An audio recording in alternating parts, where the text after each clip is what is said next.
que tu peux acclamer le Seigneur? Est-ce que tu peux acclamer le Seigneur? Oui, Seigneur, donne-moi le Seigneur. Donne-moi le Seigneur, oui, Seigneur. Est-ce que tu peux acclamer le Seigneur? De tout ton cœur, est-ce que tu peux acclamer le Seigneur? Est-ce que avec un cœur reconnaissant, tu peux acclamer le Seigneur? Est-ce qu'avec un cœur reconnaissant, tu peux acclamer le Seigneur? Est-ce que tu peux l'acclamer avec un cœur reconnaissant? Est-ce que tu peux l'acclamer avec une gratitude profonde?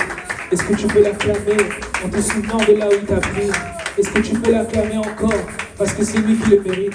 C'est pas ton père que tu acclames, c'est pas le chef de l'État que tu acclames, c'est pas ta mère que tu acclames, c'est pas ton époux que tu acclames, mais tu acclames le roi des rois. Tu acclames le roi des rois. Je répète encore, tu acclames le roi des rois. Je répète encore, tu acclames le roi des rois. Je répète encore, tu acclames le roi des rois. Je répète encore, tu acclames le roi des rois. Tu acclames le roi des rois. Tu n'es pas venu pour écouter ma voix, mais tu es venu pour écouter le roi des rois. Tu n'es pas venu dans sa présence en vain. Tu es venu pour rencontrer le roi des rois. Alors là où tu acclames le roi des rois, acclame encore le roi des rois. Si tu veux lever ta voix encore pour lui dire merci, lève encore ta voix pour lui dire merci. Si tu veux te mettre à genoux pour lui témoigner encore ta gratitude, que tu puisses te mettre à genoux pour lui témoigner encore ta gratitude. Si tu veux lui dire que tu l'aimes encore, dis-lui que je t'aime, Seigneur. Oui, que tu l'aimes encore, Seigneur. Oui, Seigneur. Oui, Seigneur. Oui, Seigneur. Oui, Seigneur. Oui, Seigneur. Oui, Seigneur. Oui, Seigneur, non pas notre volonté, mais ta volonté, Seigneur. Non pas notre volonté, mais ta volonté, Seigneur. Non pas notre volonté, mais ta volonté, Seigneur. Non pas notre volonté, mais ta volonté, Seigneur. Non pas nos propres témoignages, mais le témoignage de l'Esprit, Seigneur. Non pas nos propres témoignages, mais le témoignage de la parole, Seigneur. Oui, Seigneur. Oui, nous te témoignons notre gratitude, Seigneur. Nous te témoignons notre gratitude, Seigneur. Nous te témoignons notre gratitude, Seigneur. Nous te témoignons notre gratitude, Seigneur. Oh Seigneur, merci. Oh Seigneur, merci. Oh Seigneur, merci. Oh Seigneur, merci. Oh Seigneur, merci. Oh Seigneur, merci. Oh Seigneur, merci. Oh Seigneur, merci. Oh Seigneur, merci.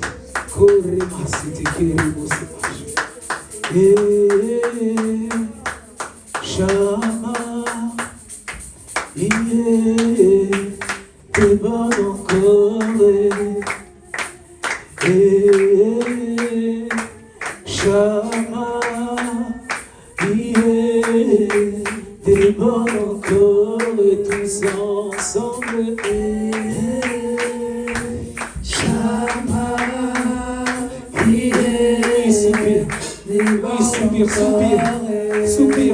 soupir.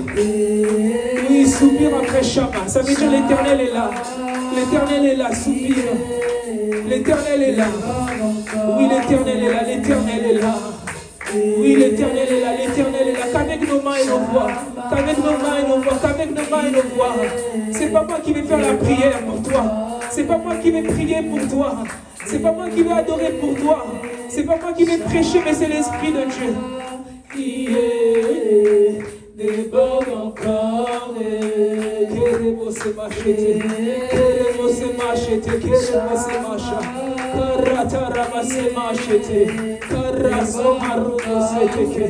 Oremos se machete. Queremos se machete. Oremarano se te. Queremos se machete. Oremos se te reposa. Oremante queremos se machete.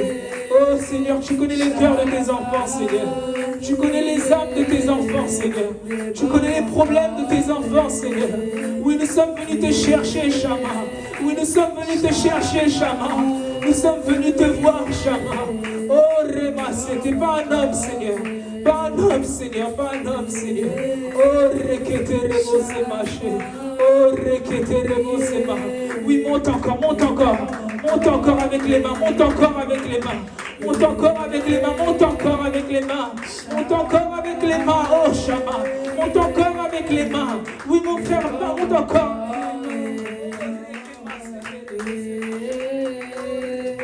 Chama, déborde encore.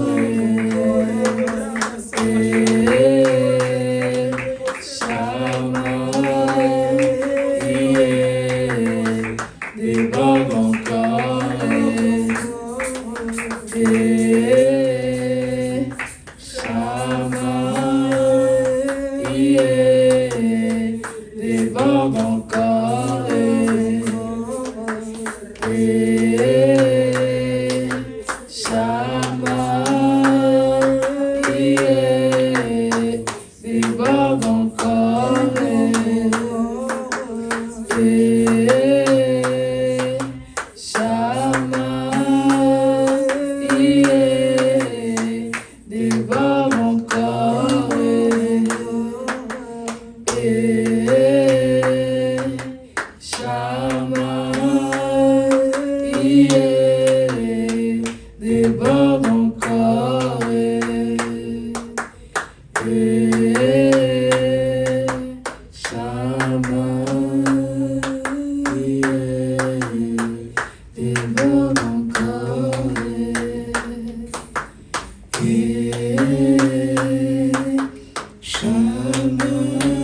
Acclamer le Seigneur, c'est lui qui nous fortifie, c'est lui qui nous donne la force. Il pouvait dire à Josué, fortifie-toi et prends courage. Mais dis cette parole jour et nuit, c'est l'Éternel qui donne la force. C'est l'Éternel qui fortifie, c'est l'Éternel qui équipe mon frère, ma soeur. Pour toi qui peux douter de ton ministère, pour toi qui veux peut-être abandonner, c'est le Saint-Esprit qui équipe, c'est le Saint-Esprit qui fortifie, c'est lui qui nous change, c'est lui qui nous transforme, c'est lui qui nous amène à la repentance, c'est lui qui nous aide à rester sanctifiés, c'est lui qui nous accorde le salut. Ce n'est pas un pasteur, ce n'est pas un prophète, ce n'est pas un évangéliste, mais c'est le Saint-Esprit qui le fait au travers de nous, c'est le Saint-Esprit qui le fait en nous, c'est le Saint-Esprit qui équipe les enfants de Dieu. Alors pourquoi tu t'approches pas de l'Éternel? Pourquoi tu veux fuir l'Éternel? Mais continue à t'approcher de l'Éternel, continue à t'approcher encore de l'Éternel, et c'est lui qui va te changer, c'est lui qui va te délivrer, c'est lui qui va te sanctifier, c'est lui qui va te transformer, c'est lui qui va te libérer, c'est lui qui va te conduire. C'est le Saint-Esprit qui donne le témoignage à un enfant de Dieu, c'est le Saint-Esprit qui console le cœur d'un enfant de Dieu, c'est le Saint-Esprit qui fortifie le cœur d'un enfant de Dieu, c'est le Saint-Esprit qui continue à fortifier l'enfant de Dieu sur la terre. Alors acclame le Seigneur pour l'Esprit, acclame le Seigneur pour l'Esprit. Tu n'acclames pas pour moi, mais tu acclames pour l'Esprit de Dieu, tu acclames pour celui que Jésus a dit, je t'enverrai une aide, le consolateur viendra, il te conduira dans toute la vérité, il te conduira dans toute la vérité. Tu ne parleras pas de lui-même, il ne parlera pas de lui-même, mais il dira tout ce qu'il aura entendu de lui. Oh Seigneur, merci. Merci encore pour ton esprit. Merci Adonai pour ton esprit. Merci encore pour ton esprit. Merci encore pour ton esprit. Merci encore pour ton esprit. Oh rekete rebo semachetiki. Oh rekesete kerebo semach. Merci Seigneur. Merci Seigneur. Merci Seigneur. On va prendre un temps de silence. Et la personne qui sera disposée va faire la prière avant que nous puissions rentrer dans les Écritures.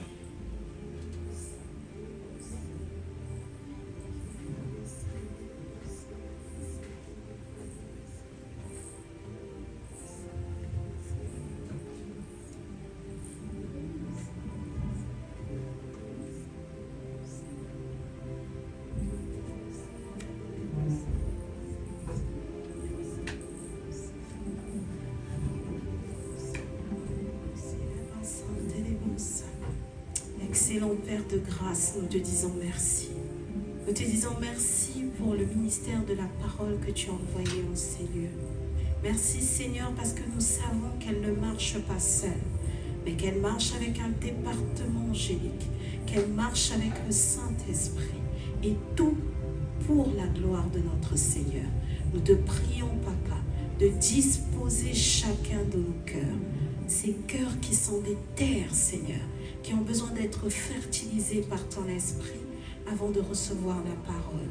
Peu importe l'état dans lequel nous sommes arrivés, nous prions que par la puissance de ton esprit, tu nous donnes la capacité d'être totalement focalisés sur ta parole. Nous ramenons toutes les pensées captives à l'obéissance de Christ et nous détruisons dans le nom de Jésus tous ceux qui ne confessent pas ta Seigneurie. Merci Seigneur pour ces instants. Merci pour chacun de nous ici présents et pour toutes les personnes connectées. Merci. À toi seul soit la gloire, l'honneur et la magnificence. Amen, amen, amen. Amen. Amen, amen. Amen.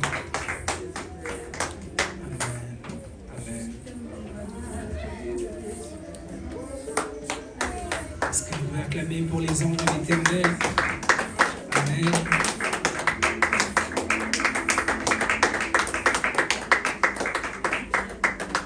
Amen. Seigneur, merci encore pour ta parole. À toi l'honneur et à toi toute la louange, Seigneur. Père Paul pouvait dire que nous connaissons qu'en partie, Seigneur, je connais qu'en partie, Seigneur. Mais tu as choisi aujourd'hui et tu as trouvé bon que je puisse être, Seigneur, le canal par lequel tu passeras. Mais moi, je te rends d'abord toute la gloire et je te dis merci avec un cœur reconnaissant. Avec une âme reconnaissante, Seigneur, je te dis merci et je te bénis. Avec mon âme reconnaissante, je te dis merci, Seigneur. Avec une âme, Seigneur, remplie de gratitude, je te dis merci, Seigneur. Parce que là où les hommes, Seigneur, pouvaient me condamner, là où les hommes pouvaient, Seigneur, me juger, Seigneur, toi, tu n'as pas regardé, Seigneur, à ce que les hommes pouvaient voir de moi. Tu n'as pas regardé, Seigneur, à l'extérieur, mais tu as regardé à l'intérieur de moi, Seigneur. Je ne suis pas plus grand que mes frères ni mes sœurs, Seigneur, mais j'ai juste trouvé grâce à tes yeux, Seigneur. Et comme tu peux le dire dans ta parole, que celui qui sait prêcher, qui prêche la parole, que celui qui a le don de prophétiser, qui prophétise, Seigneur, que celui qui a le don d'interpréter, qu'il interprète, Seigneur. Tu as donné des talents, Seigneur, à chaque, Seigneur. À un, tu en as donné un, à l'autre, tu en as donné deux, à l'autre, tu en as donné 5, Seigneur. Et Seigneur, j'ai trouvé grâce à tes yeux d'avoir même le peu, Seigneur. Alors je te dis déjà merci pour le peu que tu m'as donné. Je te bénis pour le peu que tu m'as donné, Seigneur. Je te bénis, Seigneur, pour le peu que tu m'as donné. Et merci parce que je suis semblable à cette voix qui crie dans le désert, Seigneur. Et toi, tu es celui qui bâtit la montagne de Morija. Tu es celui encore qui va bâtir, Seigneur, les cœurs de tout un chacun. Tu es celui encore qui va garder, Seigneur, ton troupeau, Seigneur. Alors merci pour ta parole. Merci pour ton esprit. Merci pour la vie des anges qui sont avec nous. Merci pour la vie de tout un chacun d'entre nous, Seigneur. Oui, je te bénis pour la vie de nos frères et de nos sœurs qui sont présents, Seigneur, en ces lieux. Merci encore pour la vie de ton serviteur, ô Dieu. Ton évangéliste, ton pasteur, Vivian Biakala, Père, et son épouse. Merci encore, ô Père, pour l'ange de l'Éternel. Merci encore, Seigneur, pour la vie de tout un chacun d'entre nous. Voilà pourquoi nous te bénissons et nous te disons merci. Que ma sagesse meure dans ta présence, que tout de moi se dépouille dans ta présence, et que toi, tu puisses me revêtir, afin que je puisse dire ce que j'aurai entendu de toi, et non pas ce qui vient de mon intelligence. Toi, celui qui connaît les profondeurs de Dieu et qui perce les cœurs et les reins, Seigneur, et qui connaît les mystères, que tu puisses me révéler les mystères cachés, Seigneur, afin de parler de ta part, ô Dieu. Que toute la gloire te revienne à toi seul, dans le nom de Jésus-Christ. Amen. Amen, amen. Tu peux acclamer le Seigneur. Tu peux aussi acclamer le Seigneur pour les chants, pour les encourager. Tu peux aussi acclamer le Seigneur pour ta vie. Est-ce que tu peux acclamer le Seigneur pour ta vie? Toi qui es présent, beaucoup n'ont pas eu cette grâce d'être là. Mais toi, tu es là. Amen. Alors, rendons gloire à Dieu. Amen. Amen. Je bénis le Seigneur pour sa parole. Je bénis aussi, encore une nouvelle fois, l'homme de Dieu pour la confiance. Vous savez, c'est une grâce d'être devant vous et de pouvoir parler de la part de Dieu. Il faut vraiment faire confiance à une personne. C'est pas donné. Je ne suis pas plus que vous, mais je suis le plus petit parmi mes frères. Amen. Amen. Comme Paul pouvait dire, je connais qu'en partie. Et avec le peu que je connais, Dieu a permis que je sois là aujourd'hui. Amen.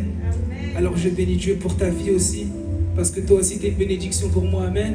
Amen. Alors ne regarde pas mon âge, ne regarde pas mon allure, mais sois disposé afin d'écouter la voix de Dieu au travers de son serviteur. Amen.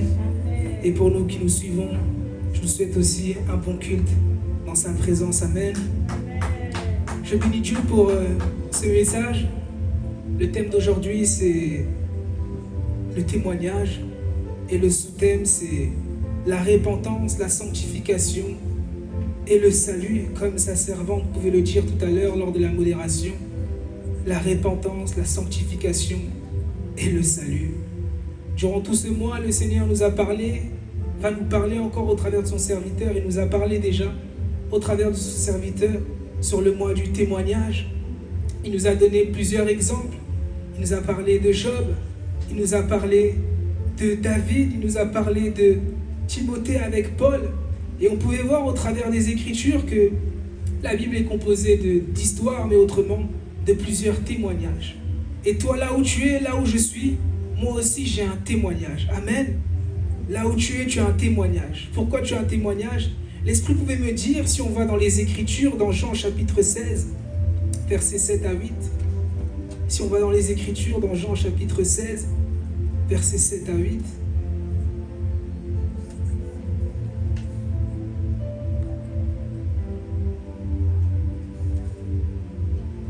Si vous y êtes, dites-moi, nous y sommes. Amen.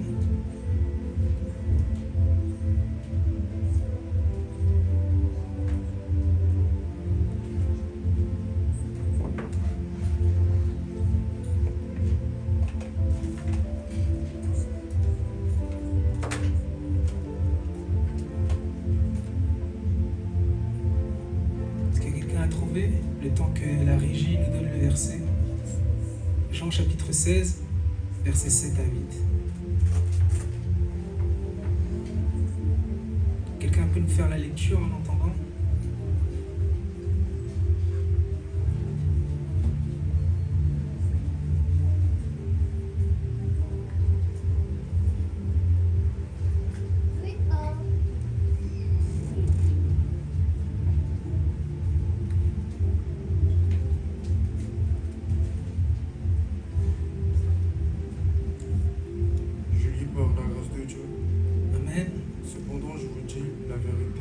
Il faut mieux pour vous que j'en aille.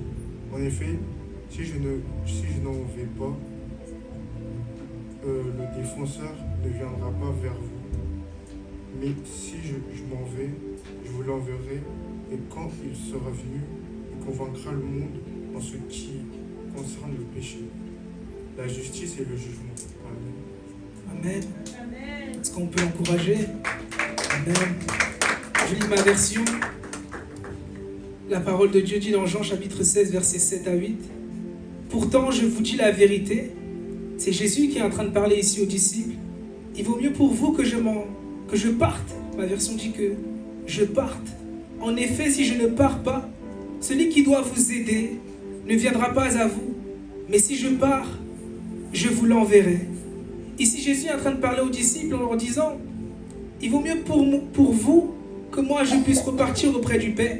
Mais je vous enverrai quelqu'un qui viendra vous aider, qui sera avec vous tous les jours.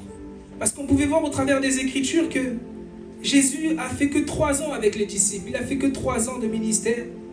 Laissons les autres années avant où il a fait 3 ans avec les disciples, où il pouvait parler de la parole de Dieu, où il pouvait faire des miracles, où il pouvait annoncer des prophéties aux gens. Et puis après, il est reparti vers son Père. Et lorsqu'il s'approchait de sa fin de mission, il pouvait dire aux disciples, je vous dis la vérité, il leur donne une révélation en leur disant, c'est mieux pour vous que moi je puisse partir. Parce que si je pars, mon Père va vous envoyer une promesse. Autrement, le consolateur dans d'autres versions. Et lorsqu'il viendra, il va vous aider. Et plus loin, il dit dans le verset 8, et quand il viendra, il montrera au monde qu'il se trompe au sujet du péché, au sujet de ce qui est juste et au sujet du jugement. Il dit, et quand il viendra, donc quand le consolateur viendra, il montrera au monde, c'est-à-dire à nous qui sommes les enfants de Dieu, à nous qui sommes dans le monde, qui se trompent au sujet du péché. Ça veut dire qu'il va toucher notre cœur pour qu'on puisse se repentir, pour qu'on puisse reconnaître nos fautes, pour qu'on puisse reconnaître nos faiblesses, pour qu'on puisse reconnaître notre ignorance, pour qu'on puisse voir en nous notre état. Ça veut dire lorsque le Saint-Esprit vient, il ne vient pas tout d'abord pour prophétiser, mais pour changer notre cœur, pour tourner notre cœur vers la repentance, nous faire comprendre qu'on s'est trompé, qu'on a mené une vie qui n'était pas agréable aux yeux de Dieu, qu'on a mené une vie qui n'était pas parfaite aux yeux de Dieu, nous convaincre du péché, autrement du mal qui est en nous, pas d'abord à l'extérieur, mais du mal qui est d'abord en nous-mêmes. Il pouvait me donner l'exemple de Simon-Pierre. Vous allez voir si vous êtes dans les Écritures, dans le livre de Luc chapitre 5, à partir du verset 1 à 8, on le lira tout à l'heure, il pouvait me donner cette image de Simon-Pierre, lorsqu'il arrive et qu'il s'approche de Simon-Pierre, il pouvait dire à Simon-Pierre qu'il allait faire de lui un pêcheur d'hommes. Mais il y a une chose que Simon-Pierre a dit, il disait qu'il n'était pas digne. Lorsqu'il a vu Jésus, la première des choses qu'il a fait, il s'est repenti. Il a reconnu qu'il n'était pas digne d'être un pécheur. Il a reconnu qu'il était lui-même pécheur, qui péchait, pas seulement dans ses activités, mais dans son cœur, dans son esprit. Par ses actes, il n'était pas digne. Ça veut dire le premier témoignage que Dieu nous donne, c'est sur notre état de pécheur.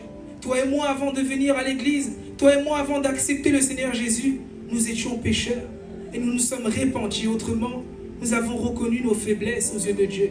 Nous avons reconnu nos incapacités devant Dieu. Lorsque Jésus nous a parlé au travers d'un homme de Dieu, au travers d'un verset, au travers d'une parole ou dans ta chambre, ou pendant les périodes de confinement pour d'autres, on a reconnu qu'on avait besoin de Dieu.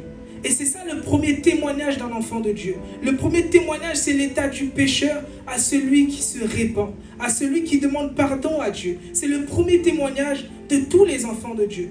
On peut nous donner cette image avec Simon-Pierre que je vais lire dans ma version. Luc chapitre 5, versets 1 à 8. Il dit dans sa parole, « Un jour, Jésus est au bord du lac de Génézareth, une foule nombreuse est tout près de lui pour écouter la parole de Dieu. Jésus voit 2 barques au bord du lac. Les pêcheurs en sont descendus et ils lavent leurs filets. Jésus monte dans l'une des barques, celle de Simon. Il demande à celui-ci, « Éloigne-toi un peu du bord. » Jésus s'assoit dans la barque et il se met à enseigner les foules. Quand il finit de parler, il dit à Simon, « Avance là-bas où l'eau est profonde et jetez vos filets pour attraper du poisson. » Verset 5, il dit, Simon lui répond, « Maître, nous avons travaillé toute la nuit sans rien prendre, mais tu nous dis de jeter les filets, je vais le faire. » Verset 6, il dit, « Ils jettent les filets et ils prennent un très grand nombre de poissons. Leurs filets commencent à se déchirer. » Verset 7, pour demander de l'aide, ils font signe à ceux qui les accompagnent dans l'autre barque. Ceux-ci arrivent, ils remplissent les 2 barques de poissons et les barques pleines s'enfoncent dans l'eau. Verset 8, en voyant cela, Simon-Pierre tombe à genoux devant Jésus et il dit, « Seigneur, éloigne-toi de moi. Oui, je suis un homme pécheur. » Ça veut dire lorsque Simon-Pierre a vu la parole de Dieu, le maître rabbi Jésus, lorsqu'il s'est approché de lui, lorsqu'il lui a parlé, la première des choses de son état qu'il a pu reconnaître, c'est qu'il n'était pas digne. C'était le premier témoignage qu'il pouvait avoir de lorsqu'il a vu Jésus, de lorsqu'il avait rencontré Jésus. C'était l'acte de repentance. Ça veut dire les disciples de Jésus, avant de rencontrer le Seigneur, ils ont reconnu qu'ils étaient rien. Ils ont reconnu leur état. Ils ont reconnu qu'ils étaient faibles. Et ils ont décidé de suivre le Maître. Amen. Et on peut voir cette parole dans Jean chapitre 3 où il dit qu'il a donné son Fils unique afin que quiconque ne périsse point, mais qu'il ait la vie éternelle. Et on peut voir ici encore que c'est d'abord pour qu'on puisse avoir le témoignage de la repentance, qu'on puisse d'abord s'approcher de Dieu et reconnaître nos imperfections. Vous savez, personne n'est digne. C'est Jean qui pouvait le dire, qui peut lever la main pour dire qu'il n'a point péché. Moi qui vous parle, peut-être que j'ai péché hier. Peut-être vous qui êtes là aussi, vous avez peut-être péché hier. Mais le premier témoignage, c'est se repentir. La repentance, c'est pour tous les enfants de Dieu. C'est pour toutes les créatures de Dieu, parce que personne est digne devant Dieu, si ce n'est que Jésus. La parole de Dieu dit que personne n'a vu le Père, si ce n'est que le Fils. Mais quand on écoute peut-être les prédications, on peut croire que l'homme de Dieu est arrivé, parce qu'il a donné un autre mystère, une autre révélation.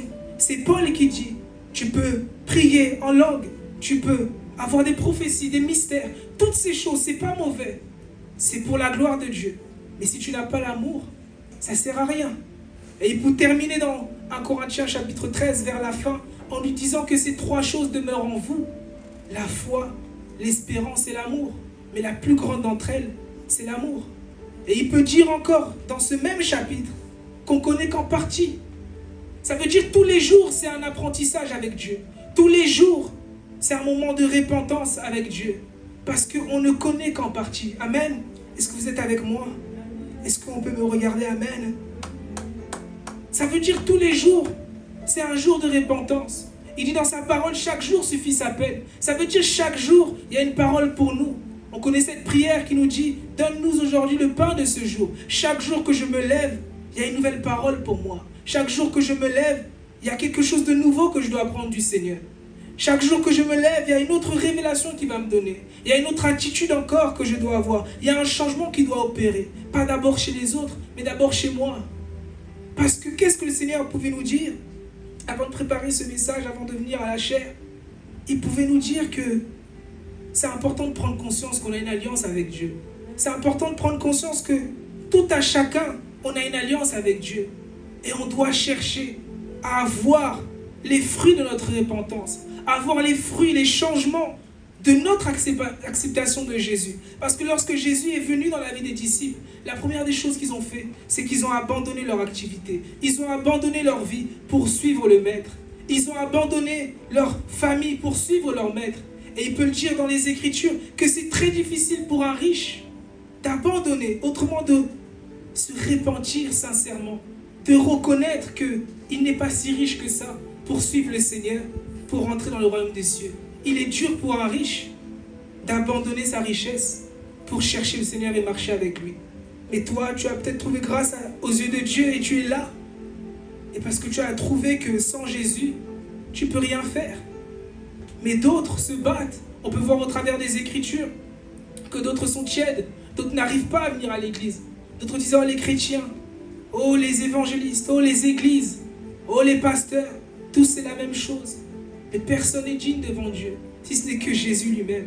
Il n'y a personne qui est allé à la croix, si ce n'est que lui-même seulement. Amen. C'est pour nous dire qu'on doit prendre conscience de notre état. On doit voir les fruits de notre repentance, voir les fruits de notre acceptation avec Jésus. Parce que lorsque Jésus entre dans notre vie, c'est pour nous changer. C'est ça le premier acte de repentance. C'est le changement, qu'on reconnaisse, qu'on arrive à voir en nous. Ah, j'étais faible ici.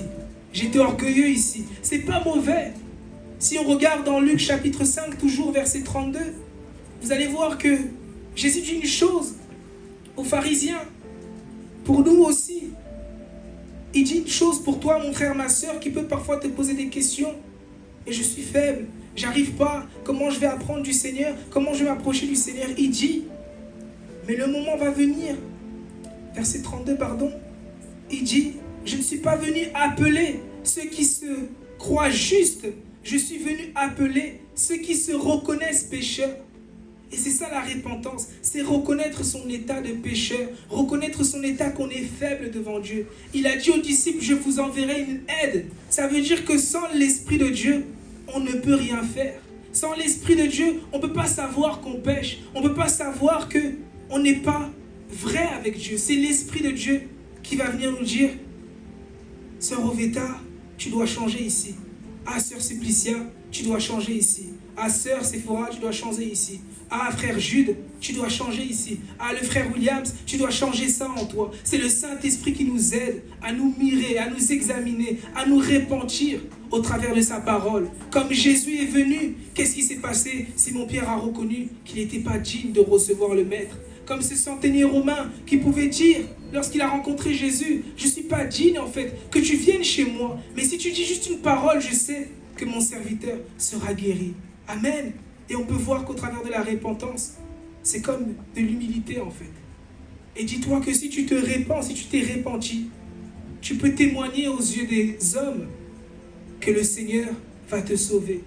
Toi qui as accepté Jésus, ta repentance, ce n'est pas que pour toi, c'est aussi pour les autres, comme son serviteur pouvait le dire. Beaucoup de témoignages pour nous, beaucoup de témoignages pour notre esprit. Oui, j'ai une nouvelle révélation, j'ai une nouvelle clé, j'ai des mystères, j'ai des ceci, j'ai acheté des livres, j'ai suivi telle prédication, tel ou tel pasteur. Oui, je vais me marier l'année prochaine, oui, je vais avoir une voiture, Dieu m'a béni, ok, oui.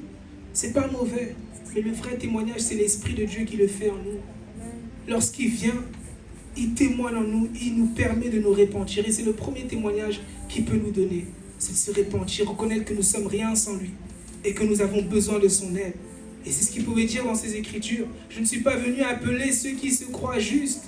Ça veut dire les gens qui se croient parfaits. Je suis venu appeler des gens pour qu'ils puissent se repentir. Et de ces mêmes personnes, il y a quelque chose de bon qui sortira d'eux. Il leur dit, je suis venu appeler ceux qui se reconnaissent pécheurs pour qu'ils changent leur vie. Ça veut dire lorsqu'on passe de la repentance, il y a un changement dans notre vie. On doit voir un changement dans la vie de la sœur Linda. On doit voir si elle était colérique. On doit voir que maintenant elle est pacifique. On doit voir que si le frère Mathieu était toujours faible, se lamentait, maintenant il a l'esprit de force. Si la sœur Eva, par exemple, était inquiète, maintenant elle a la paix. Ça veut dire lorsque Jésus vient, c'est pour qu'on puisse changer de vie. C'est pour ça qu'on se répand, pour qu'on change de vie, pour qu'on puisse hériter du salut. C'est pas seulement pour venir à l'église pour prier. comme le Saint-Esprit vous nous dire tout à l'heure, c'est parce qu'on a une alliance avec Dieu. Et Dieu veut avoir une alliance avec nous. Ça veut dire que c'est très important pour nous de comprendre que si je me répands, c'est pas pour montrer au pasteur. Si je viens à l'église, c'est pas pour impressionner les gens. Si je reste saint, c'est pas pour que le pasteur me donne une gratification, mais c'est pour mon alliance avec Dieu. C'est pour mon témoignage avec Dieu. C'est pour que Dieu puisse dire, non, c'est mon serviteur. Bon et fidèle serviteur, bon et fidèle serviteur, bon et fidèle serviteur. C'est pour qu'il puisse le dire sur ta vie et sur ma vie. Mais ce n'est pas pour les autres. C'est Paul qui pouvait dire à Timothée qu'il servait le Seigneur avec une conscience pure. Il pouvait croire qu'il était pur en lui. Même si les hommes pouvaient ne pas le comprendre, même si les hommes pouvaient le juger, il savait que dans son cœur au-dedans de lui, qu'il servait le Seigneur en étant pur. Amen. Donc c'est encore une fois pour nous fortifier, pour nous rappeler encore l'essentiel de ce mois de témoignage. Ce n'est pas pour impressionner les hommes, c'est pour ton changement. Le vrai témoignage que Dieu attend de toi, c'est que tu changes de vie. C'est que tu te répandes là où tu sais que tu étais tombé hier. Que là où tu sais il y avait des choses en toi qui n'étaient pas bonnes. Comme ce cantique veut dire, il y a des choses en moi qui doivent mourir. Il y a des choses en toi qui doivent mourir. Il y a le mal en toi qui doit mourir. La colère, on peut voir dans les œuvres de la chair, l'ivrognerie, les envies, toutes ces choses. Il y a des choses en nous qui doivent mourir dans le Seigneur. Et c'est ça que Dieu veut. C'est le témoignage qu'il veut de nous. Qu'on puisse dire, ah, j'ai commencé l'année, j'étais peureux, mais aujourd'hui, je suis courageux. J'ai commencé l'année, j'étais perdu, mais Dieu m'a donné une orientation. J'étais pas bien dans mon être intérieur, mais Dieu a changé mon âme. Et on pouvait le voir au travers de Job. Dans tout le livre de Job, il pouvait rendre témoignage à Dieu par son esprit parce qu'il connaissait le Seigneur. Il avait appris la Torah. Il était aussi béni par le Seigneur. Mais on peut le voir lorsqu'on a attaqué sa vie. Quel témoignage il pouvait rendre dans son âme. C'était des lamentations, c'était des questionnements, c'était des inquiétudes. Mais vous allez voir, c'est qu'à partir du chapitre 19 qu'il peut dire, mais je sais que mon Rédempteur est vivant et qu'il se lèvera le dernier. Et Dieu, c'est ce qu'il voulait en fait. Il voulait entendre quelque chose de nouveau dans le cœur de Job. Il voulait un nouveau témoignage. Il voulait montrer à Job, si vous regardez vers la fin du livre, Job dit, je reconnais que j'avais entendu parler de toi, mais je ne t'avais pas vu. J'ai longtemps entendu parler de toi, mais je ne t'avais pas vu. Ça veut dire Job a reconnu que, Seigneur, je ne te connaissais pas. Je connaissais un peu de toi. J'avais entendu parler de toi, mais je ne te connaissais pas. Tu m'as montré mon état. Tu m'as montré que j'étais orgueilleux. Tu m'as montré que j'étais autosuffisant. Dieu veut ça en fait. Il se plaît lorsqu'on reconnaît qu'on est faible pour avoir un témoignage en nous, pour se glorifier au travers de nous. Mais sinon on ne reconnaît pas notre faiblesse. On n'est que des hypocrites en fait. On n'est qu'une race de vipères, si on peut le dire comme ça. On est des menteurs. Parce que personne ne peut lever la main et dire, moi, je suis parfait. Personne ne peut lever la main pour dire que moi, je suis arrivé. Si j'étais arrivé, je serais déjà enlevé. Si j'étais arrivé, je ne serais pas ici encore en train de prêcher, en train de chercher le salut. C'est Paul qui pouvait le dire. Moi, je cours encore. Je combats le bon combat de la foi. Parce qu'il était conscient qu'il n'était pas arrivé. Il n'était pas encore arrivé à la fin de sa course. Il y avait des choses encore en lui. On peut le voir dans les Écritures qui pouvaient dire qu'il avait une écharpe dans son dos. C'était sa faiblesse. Mais il dit, la grâce de Dieu me suffit. Pour pas qu'il puisse s'enorgueillir. Ça veut dire tout à chacun d'entre nous doivent se mirer en fait. Doit se dire que non, je suis dans ma marche avec le Seigneur. Tous les jours, j'apprends à avoir cette posture d'humilité. Lorsque je viens dans sa présence, lorsque je viens dans les enseignements, lorsque je viens sur Discord, c'est une façon pour moi tous les jours de me repentir. Autrement, de m'approcher de Dieu, de venir vers Dieu, de changer ma vie. Parce que Dieu veut nous changer pour que tu puisses changer la vie des autres. Amen. D'où le salut. C'est pour que tu puisses, toi qui as reçu le salut, que tu puisses le donner aux autres. Il pouvait nous donner l'histoire de Zachée. Dans Luc chapitre 19, vous allez voir 1 à 9. On peut voir que lorsque Zachée a rencontré le Seigneur, lorsqu'il avait entendu parler de lui, la première des choses qu'il pouvait faire, c'est qu'il a abandonné ses richesses. Il a dit à Jésus, non, moi je me débarrasse de mes richesses. Je me débarrasse de ce que du mal que j'ai fait en fait. Il s'est repenti pour suivre Jésus. Et vous allez voir que Jésus a dit que le salut est entré chez Zachée. On peut lire les Écritures. Luc chapitre 19, versets 1 à 5. Je vais lire ma version, on peut lire aussi en haut, pour ceux qui n'ont pas de Bible. Jésus entre dans Jéricho et il traverse la ville. Là, il y a un homme appelé Zachée. C'est le chef des employés des impôts. Donc, il était le chef des collecteurs d'impôts. C'était celui qui taxait les gens. Imaginez-vous ce chef-là qui n'a pas de cœur. Imaginez-vous l'URSSAF. Quand ils viennent vous récupérer même les petits centimes. C'est pareil. Il était ce type de personne-là qui n'avait pas de cœur. Il prenait, il taxait les gens qui avaient des activités. Et lui, il était haut gradé, il était le chef des employés. Il est riche. La Bible dit qu'il était riche. Verset 3, il cherche à voir qui est Jésus. Ça veut dire, Zachée entendait parler de Jésus. Tout le temps, il entendait parler de Jésus, de Jésus, de Jésus, de Jésus. Mais la parole dit, il cherche à voir qui est Jésus, mais il ne le peut pas. Ça veut dire, le salut n'est pas encore rentré chez lui. Il n'a pas eu l'occasion de voir Jésus. En effet, il y a beaucoup de monde. Et Zachée était court, était petit. Il court devant et il monte sur un arbre pour voir Jésus qui va passer par là. Ça veut dire qu'il se met sur un arbre. Dans une autre version, on dit sur le sycomore. Et quand Jésus arrive à cet endroit, il lève les yeux et il dit à Zachée, « Zachée, descends vite. Aujourd'hui, je dois m'arrêter chez toi. » Si vous regardez bien, il est monté sur un arbre. On peut voir que l'arbre, c'est aussi la parole. Il s'est positionné sur la parole. Et vous allez voir, c'est cet acte-là qui a fait que Jésus pouvait le voir. Là où il était court pour les hommes, Jésus a vu son cœur. Jésus a vu son acte qui voulait se repentir. Et vous allez voir tout de suite après, il dit, quand Jésus arrive à cet endroit, il lève les yeux, il dit à Zachée, « Zachée, descends vite. Aujourd'hui, je dois m'arrêter chez toi. » Alors Zachée, qu'est-ce qu'il fait? Il descend vite et il reçoit Jésus avec joie. Tous ceux qui voient cela critiquent Jésus et disent, « Voilà que Jésus s'arrête chez un pécheur. » Mais Zachée debout dit au Seigneur, « Écoute Seigneur, je vais donner la moitié de mes richesses aux pauvres. Et si j'ai pris trop d'argent à quelqu'un, je vais lui rendre 4 fois plus. » Amen. Et il dit, pour terminer dans le verset 9, « Alors Jésus lui dit, aujourd'hui, Dieu a sauvé les gens de cette maison. Oui, Zachée aussi est de la famille d'Abraham. » Amen. Dans d'autres versions, on dit que le salut est entré dans la maison de Zachée et dans sa famille. Amen. Et donc, il pouvait encore nous montrer encore l'image du geôlier que vous allez voir, vous pourrez lire. Actes chapitre 16, versets 27 à 34. Vous allez voir pareil, toujours les mêmes témoignages. Ce geôlier était celui qui avait mis Paul et Silas, il était le gardien de cette prison. Et à un moment donné, pendant que Paul et Silas pouvaient louer le Seigneur, les fondements se sont ébranlés, les prisons se sont ouvertes. Et qu'est-ce qui se passait? Ils pouvaient avoir peur. Parce qu'à l'époque, si on pouvait voir des gens qui pouvaient s'échapper de la prison, c'était les geôliers qu'on devait tuer. Et qu'est-ce qu'il a fait? Il voulait lui-même se tuer. Et c'est Paul et Silas, vous allez voir lorsque vous allez lire, qui disent non, ne te tue pas. Et vous allez voir qu'après, dans l'état où il se met, il vient voir Paul et Silas et il leur dit qu'est-ce qu'il peut faire. Il avait peur, il avait reconnu son état. Il s'est repenti auprès du Seigneur devant ses serviteurs. Et vous allez voir que qu'est-ce qu'ils lui ont dit? Crois seulement au Seigneur Jésus et toi et ta famille, tu seras sauvé.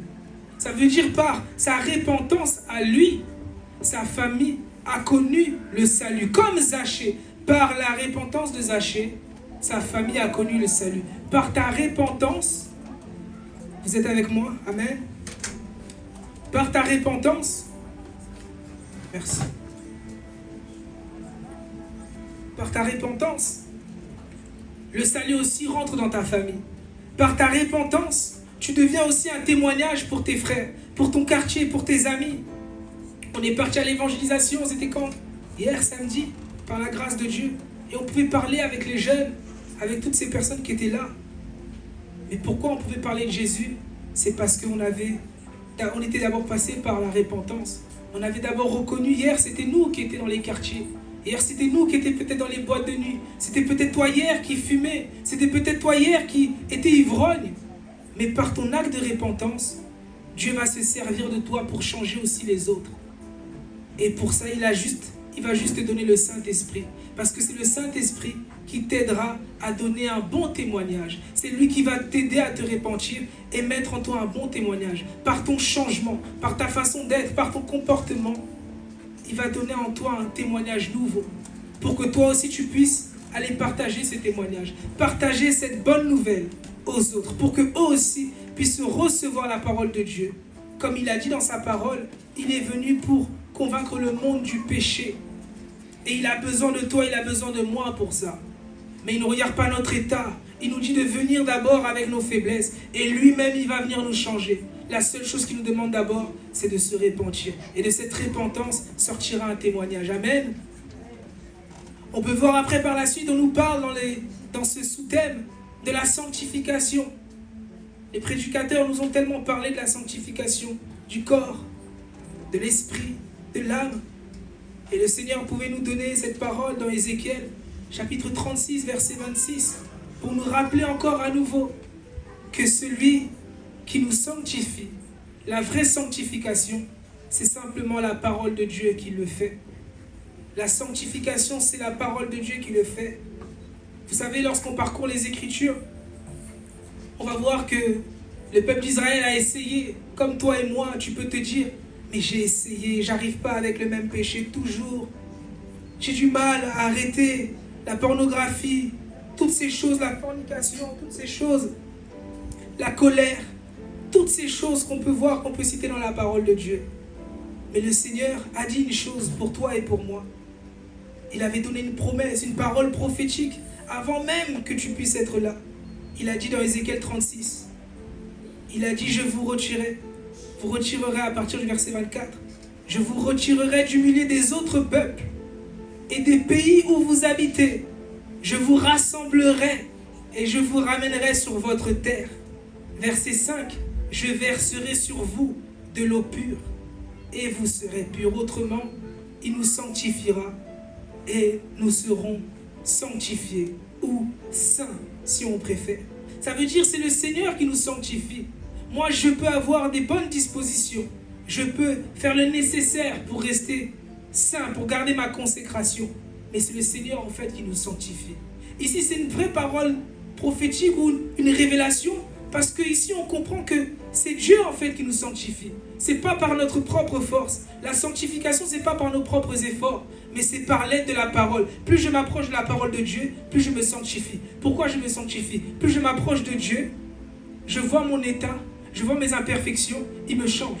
Plus je m'approche de Dieu, je vois mon état et il me change. Plus je lis la parole de Dieu, je vois mon état et je change. Plus je m'approche de la parole de Dieu, je vois mon état, je change. Plus je lis la parole de Dieu, il va m'apprendre à comment aimer. Plus je m'approche de la parole de Dieu, il va m'apprendre à comment être moins colérique. Plus je m'approche de la parole de Dieu, il va me rendre pur. Mais c'est pas si je fais trop de jeûnes, 40 jours, 50 jours ou autre. C'est la parole de Dieu qui nous purifie. On pouvait nous voir au travers de son serviteur. Tu fais bien acclamer pour l'Esprit de Dieu et pour sa révélation.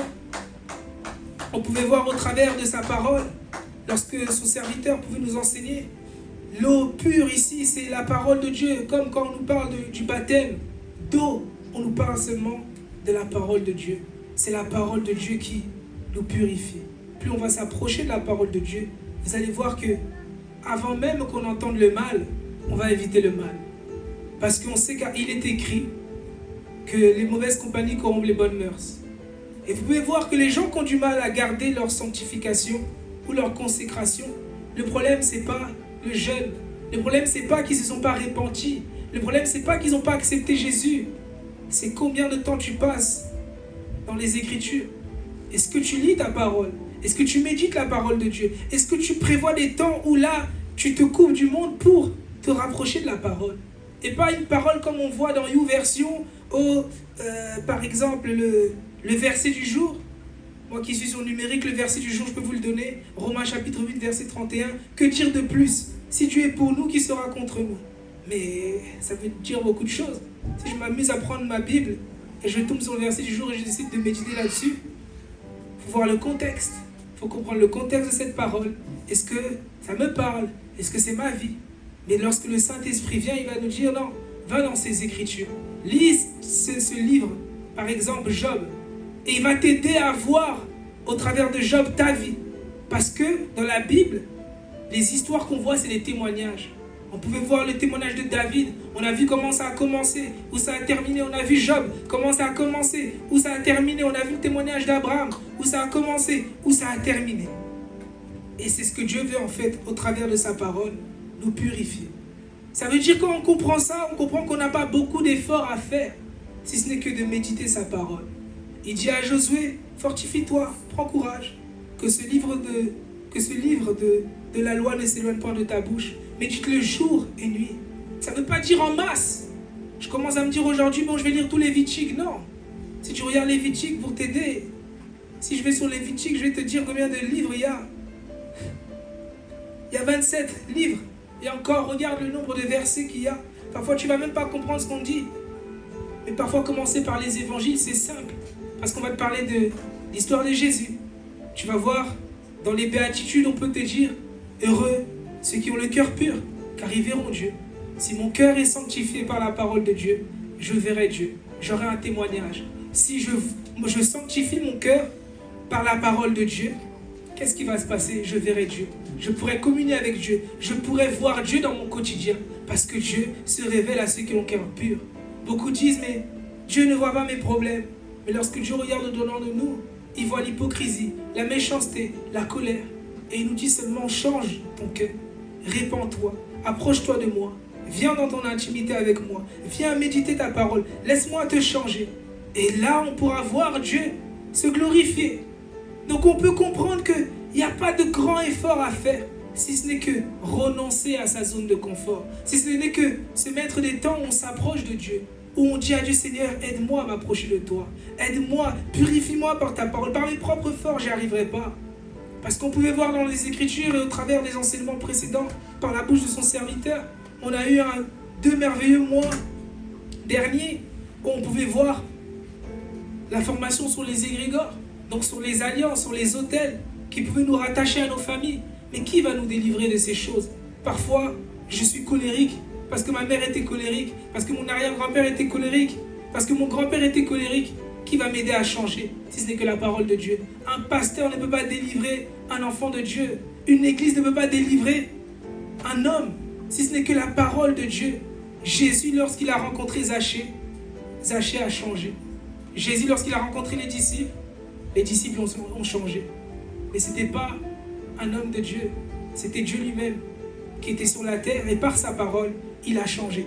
Et on peut voir dans les Écritures, si vous allez dans Hébreux, chapitre 14, verset 12, c'est une parole que nous connaissons tous, où il parle de la parole, il dit que cette parole, la parole est vivante, elle est efficace. Et lorsqu'elle vient, elle vient séparer l'âme et l'esprit. Dans ma version, on peut dire que elle vient même séparer les pensées du cœur. Imaginez-vous, dans nos cœurs, il y a plusieurs pensées. La parole de Dieu dit même que le cœur de l'homme a beaucoup de projets. Ça veut dire dans le cœur de l'homme, il y a beaucoup de choses. C'est comme un marché. Il y a beaucoup d'inquiétudes parfois, il y a la colère.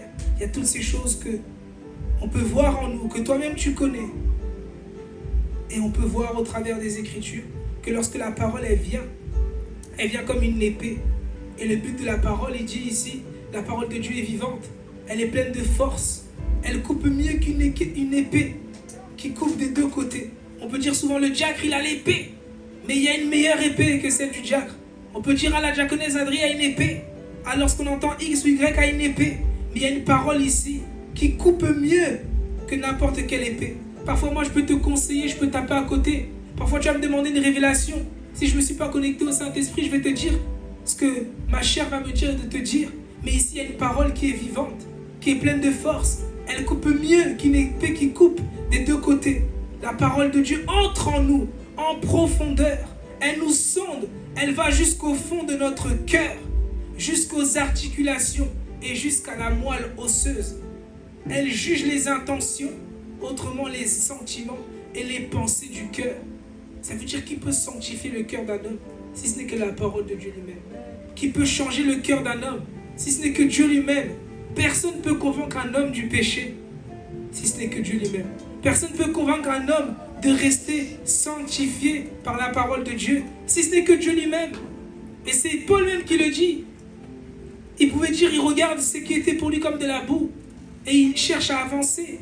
Mais qui l'avait convaincu? C'est la parole. Ce n'était pas les disciples. C'était Christ, par sa parole. Il a convaincu que non. Lui qui pouvait dire, dans les Écritures, il pouvait dire, lorsque j'étais un enfant hier, je parlais comme un enfant. Aujourd'hui, je suis un adulte, je parle comme un adulte. Il pouvait dire, il y avait des choses que je faisais, mais je ne comprenais pas pourquoi je les faisais. Mais qui l'a aidé à sortir de là? C'est la parole de Dieu.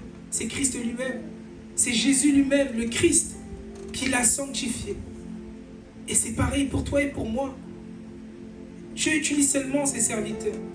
Peut-être la prochaine fois, c'est la diaconesse Adri. Peut-être la prochaine fois, c'est moi. Peut-être la prochaine fois, c'est son serviteur. Le pasteur Vivian, la prochaine fois, ça va être peut-être un autre intervenant qui viendra encore aujourd'hui, nous parler encore de Jésus. Et c'est la parole de Dieu qui fait le travail en nous. Et notre but à nous, c'est d'entrer dans notre chambre et d'aller creuser dans cette parole. Mais moi-même, je ne peux pas t'apporter la parole qu'il faut. Dieu se sert juste de moi pour te donner une parole. Mais toi, qu'est-ce que tu dois faire? C'est rentrer dans cette parole. Et lui, il va venir te purifier avec cette parole qu'il t'a donnée.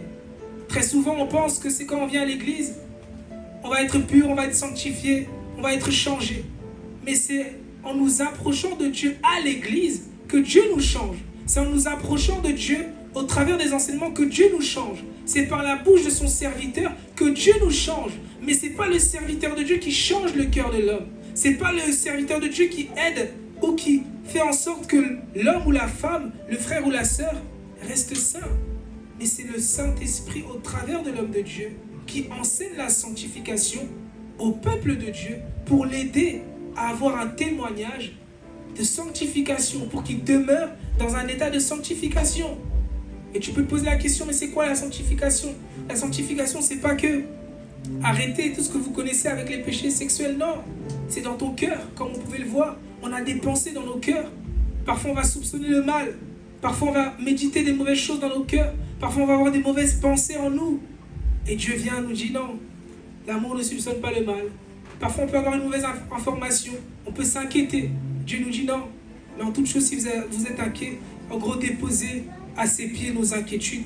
Donc, le Seigneur vient purifier tout de suite. Lorsqu'il y a une mauvaise information. Parce que qu'est-ce qui souille? La sanctification, c'est parfois le mal. Notre péché, les informations qu'on peut recevoir au travail, à l'école, dans nos familles. Toutes ces choses, c'est ce qui va venir détruire notre sanctification. Parfois, tu vas entendre quelqu'un te reprocher quelque chose que tu n'as pas fait. Ça peut venir impacter ta sanctification. Et tu vas arriver, tu n'arriveras pas à prier. Tu n'arriveras pas à méditer ta parole. Parfois, toi qui peut-être tu prends les transports, tu vas te sentir lourd quand tu vas rentrer chez toi. Tu n'arriveras pas, tu es fatigué, tu es lourd. Il faut aller prendre une bonne douche pour aller te purifier. Ben dis-toi, c'est pareil. Lorsque tu es lourd spirituellement, lorsque c'est dur spirituellement, lorsque tu es impacté spirituellement, lorsque ta sanctification est impactée, va te purifier au travers des Écritures. Et tu verras que tu garderas toujours ta sanctification. Et ça sera toi ton témoignage. C'est ça que le Saint-Esprit veut nous dire.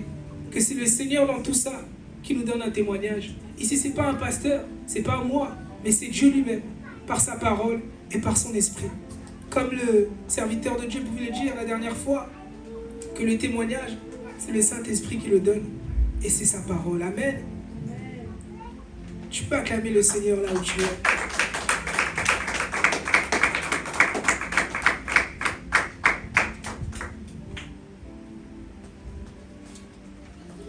Si nous parcourons encore les Écritures, on peut voir que la sanctification, c'est comme le fait de veiller en fait sur son cœur, veiller sur l'état de son cœur, veiller sur l'état de ses pensées. Et il pouvait nous donner un verset dans Jean chapitre 3, versets 1 à 2. Moi, ma version ici, elle n'est pas très bonne. Il y a une version que tout le monde connaît, c'est celle-là que je recherche. On peut voir dans 8 secondes, pour ceux qui ont la Bible 8 secondes. C'est le prophète Jean, l'apôtre Jean, qui parle ici à son bien-aimé Gaius. Il dit à partir du verset 1, donc 3 Jean, donc pas le livre Jean, mais 3 Jean, chapitre 1, verset 1 à 2. Il dit dans sa parole, de la part de l'ancien au bien-aimé Gaius, que j'aime dans la vérité. Ici, il témoigne son amour envers son bien-aimé, envers l'ancien Gaius. Il dit, verset 2, bien-aimé, je souhaite que tu prospères à tout point de vue et sois en bonne santé, à l'image de ton âme. Je relis encore ma version. Il dit, bien-aimé, je souhaite que tu prospères à tout point de vue et sois en bonne santé, à l'image de ton âme. Ça veut dire, ici Jean disait à Gaius, je souhaite que de la même façon que ton cœur est pur, comme celui on peut voir, heureux ceux qui ont le cœur pur car ils verront Dieu, de la même façon que ton cœur est pur, je souhaite aussi que tu sois en bonne santé. De la même façon que tu es en bonne santé, que cela soit l'image de ton âme. Ça veut dire qu'on peut voir qu'il y a beaucoup de choses qui nous arrivent ou qui ne nous arrivent pas. C'est à cause seulement de l'état de notre cœur. C'est à cause de l'état de notre âme. Où est ton âme? Dans la colère. Où est ton âme? Dans la peur. Où est ton âme? Dans les troubles. Où est ton âme? Parfois dans le passé, dans les souvenirs. L'âme, dans l'âme, il y a les souvenirs, il y a les émotions. Il y a toutes ces choses que le Seigneur nous a déjà enseignées au travers des enseignements. Il y a le sang dans l'âme. Quelle est ton âme? Est-ce que ton âme est sanctifiée par la parole de Dieu? Parce qu'ici, on voit les Écritures qui nous disent « Je souhaite que tu prospères à tout point de vue et sois en bonne santé à l'image de ton âme. » Ça veut dire que la même façon que tu sois en bonne santé extérieurement, que ça soit aussi à l'intérieur de ton âme. On peut remarquer, pour nous donner une image, c'est une personne qui ne sourit pas beaucoup. Vous allez comprendre qu'il y a beaucoup de choses qui se passent en elle. Beaucoup de gens qui sont colériques. Quand vous creusez, c'est les choses qui se passent en elle. C'est son âme en fait qui a souffert. C'est son âme qui a été détruite. C'est son âme qui est passée par des choses qui ont endurci son cœur. Mais lorsqu'une âme est dans la joie, il témoigne cette joie. On nous dit souvent ici, lorsqu'on vient à la montagne de Morija, c'est comme une famille, c'est comme il y a l'amour. Mais c'est normal, on nous a injecté ça. L'amour de Dieu, l'amour de Dieu. Depuis Joinville-le-Pont, depuis les Ulysses. L'amour de Dieu, l'amour de Dieu, l'amour de Dieu. C'est normal que lorsque tu arrives, tu vois la sœur Oveta qui te fait un gros câlin. Ah, bienvenue mon frère, bienvenue ma sœur. C'est normal que tu vois Diaconesse Adri rigoler. Parce qu'on a injecté l'amour de Dieu. L'amour de Dieu, l'amour de Dieu. Et plus on va nous injecter la parole de Dieu, vous allez voir, il y a des choses qui vont se manifester en nous. Vous pouvez voir le sourire de la sœur du ciné. Mais c'est parce que y a la joie en elle. Donc c'est normal en fait. On peut voir le bien-être par exemple de la sœur Anne-Lucie. On comprend, si son âme est sanctifiée par la parole, Dieu a déposé une graine. C'est normal, c'est automatique. Vous savez, lorsque vous avez grandi au milieu des gens qui partagent, ça devient comme un réflexe. Partager, ça devient comme la PlayStation. Mais si tu nais avec des radins, tu deviens radin. Si tu nais avec les méchants, tu deviens méchant.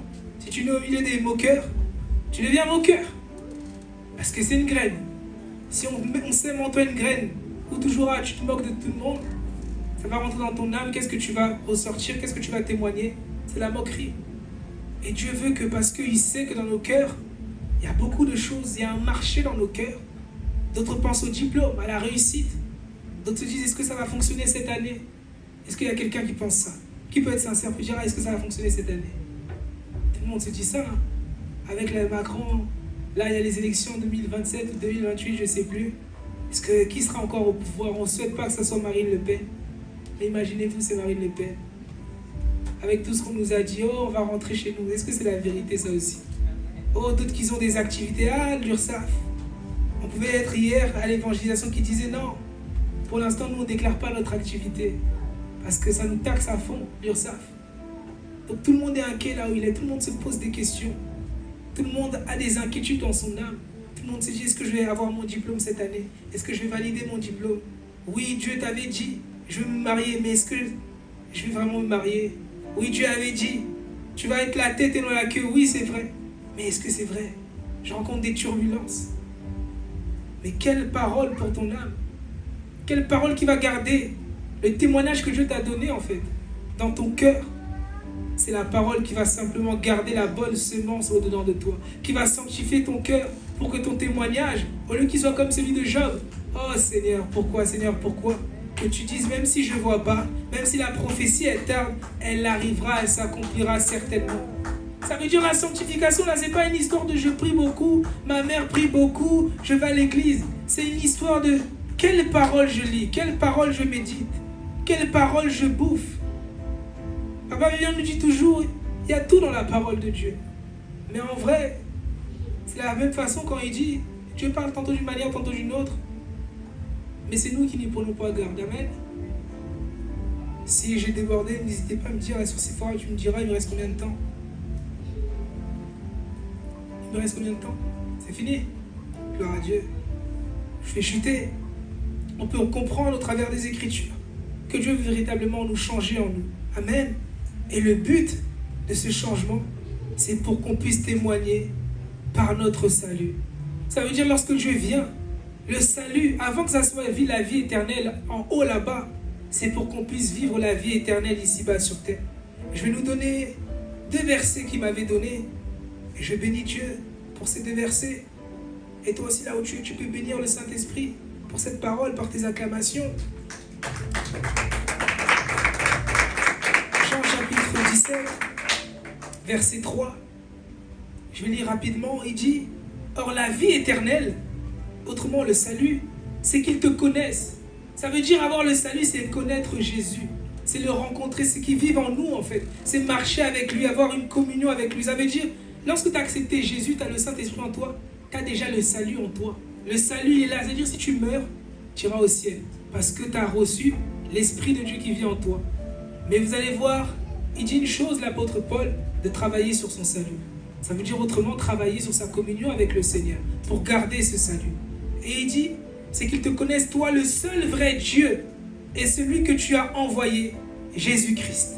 Or la vie éternelle, c'est qu'ils te connaissent toi. Ça veut dire le témoignage que tu reçois dans ton salut, c'est que tu connaisses Dieu. C'est que tu puisses avoir une intimité, une relation avec Dieu. C'est ça ton témoignage. C'est pas le témoignage que tu viens, tu commences à prophétiser comme les prophètes. Il y a beaucoup de prophètes, mais que tu puisses dire non, mais c'est vrai, plus j'avance avec le Seigneur, moi qui aimais mon Père plus que Dieu, non, maintenant j'aime Dieu plus que mon Père. Parce que, or la vie éternelle, c'est qu'ils te connaissent toi, le seul vrai Dieu. Le vrai témoignage, c'est que tu le connaisses, le vrai témoignage. Le vrai salut, c'est pour que tu puisses le connaître, pour que tu vives avec lui, pour que tu puisses l'expérimenter sur la terre. Et il pouvait nous donner encore un autre verset dans Jean chapitre 4, verset 30. Et c'est sur ça que je chute. Il dit, dans Jean 14, 30, « Je ne parlerai plus beaucoup avec vous, car le prince du monde vient et il n'a rien en moi. » Ça veut dire l'objectif de ce salut, le témoignage, c'est pour qu'il puisse avoir rien en toi. C'est pour que tu puisses être sauvé, pour que ton esprit, là où il était captif, que tu puisses être libre, que là où ton âme était inquiète, que ton âme soit libre, là où tu étais triste, que tu deviennes joyeux, que tu puisses expérimenter les fruits de l'esprit. C'est ça le salut. Le salut est entré chez Zachée. La vie de Dieu est rentrée chez Zachée. La vie de Dieu est rentrée en Simon-Pierre. La joie de Dieu est rentrée chez moi. La joie de Dieu est rentrée chez toi. Et l'objectif de ce salut, c'est pour qu'il ne puisse plus avoir rien de mal en nous. Pour qu'on puisse toujours garder. Jusqu'à que lorsqu'il viendra, qu'il puisse dire bon et fidèle serviteur. Lorsqu'il viendra, il dira, est-ce que lorsque je viendrai, je retrouverai la foi en nous?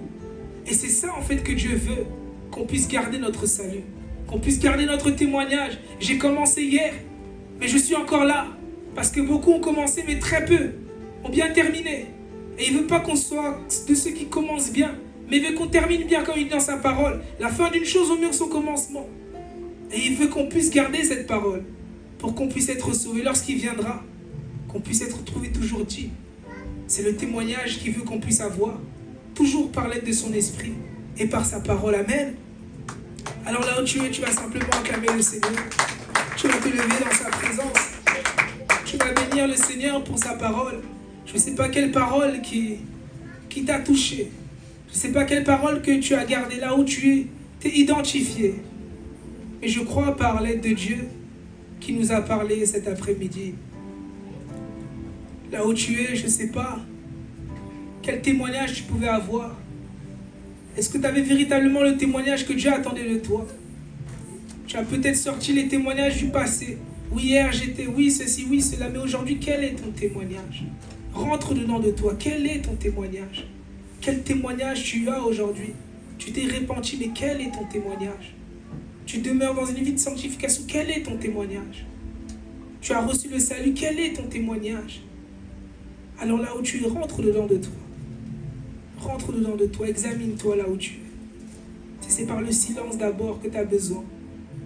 Si c'est en te repentissant, il dit dans sa parole, celui qui confesse de tout son cœur son péché, il est fidèle et juste pour lui pardonner et le purifier de toute iniquité. Alors là où tu es, rentre dedans de toi. Si tu dois lui demander pardon pour ta négligence, demande-lui pardon. Il dit ici, son peuple qui porte son nom, qui s'humilie, qui prie, qui cherche sa face. Si nous lui demandons pardon, il va venir se révéler à nous. Amen. Alors là où tu es, rentre dedans de toi. Je ne sais pas là où tu étais hier. Je ne sais pas qu'est-ce qui s'est passé hier. Ou même aujourd'hui avant de venir dans ce culte. Les pensées que tu as pu avoir, les doutes que tu as pu avoir, les prises de décision que tu voulais prendre. Que tu puisses rentrer au-dedans de toi. Oh Ramasete Kerebo Semachete. Karemasete Kerebo Semasete. Keramanderebo Semasete. Kerema Semasete Kerebo Semasete. Karababo Semachete. Oh Seigneur. Oh Reketerebo Semasete. Oh Reketerebo Semasete. Oh Reketerebo Semasete. Karababaros Tekerebo Semasha. Oh Seigneur. Oh Rekelebo Semachete. Oh Seigneur. Oh Rekenderebo Semachete. Oh Seigneur. Oh Seigneur, je reconnais, ô Père, que mon cœur n'était pas pur, Seigneur. Je reconnais que j'ai été négligent, Seigneur. Je reconnais, Seigneur, que je n'ai pas fui la grâce de Dieu, Seigneur. Je reconnais, ô Dieu, que j'ai négligé ta parole. J'ai négligé ton esprit. J'ai négligé mon témoignage, ô Père. Oui, je t'avais connu il y a des années en arrière. Mais aujourd'hui, Seigneur, je suis toujours dans les témoignages du passé. Je suis toujours dans les témoignages d'avant, Seigneur. Parce que je n'avais pas compris l'importance, ô Dieu, du témoignage de la sanctification, de la repentance, Seigneur, du salut, Seigneur. Oh Seigneur, nous nous approchons de toi, Seigneur, parce que nous avons péché contre toi et contre le ciel, Seigneur. Nous n'avons pas fui la grâce de Dieu aux pieds, Seigneur. Mais tu dis, Seigneur, que si nous nous humilions, Seigneur, si nous cherchons ta face, Seigneur, oh Dieu, si nous confessons notre péché de tout notre cœur, tu es fidèle et juste pour nous pardonner.